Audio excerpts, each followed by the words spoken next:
So now you know what this caret character means. It means in this application, we can have a dependency to any version of Mongoose as long as the major version is 4.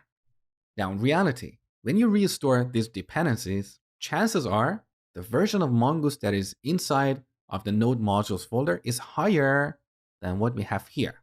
How can we know what version is actually installed? Well, there are two ways.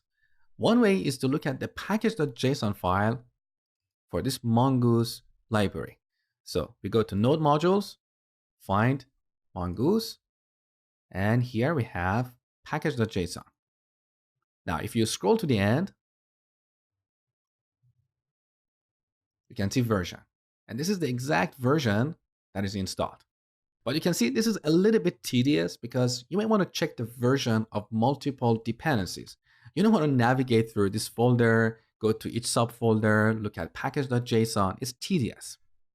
If you want to see the list of all the installed dependencies and their exact version, you can simply run npm list. So in this tree, you can see all the dependencies and their dependencies.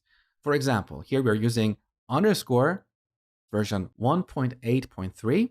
However, if you look at Mongoose, you can see Mongoose has dependency to async, and async has dependency on Lodash, and you can see the version of all these packages next to them. Now, this tree is a little bit polluted with too much detail. Maybe you're only interested in the dependencies of your application, not the dependencies of these other packages. If that's the case, when you run npm list, you supply a flag that is --depth equals 0. And now you can see only the dependencies of your application. So we have Mongoose and underscore.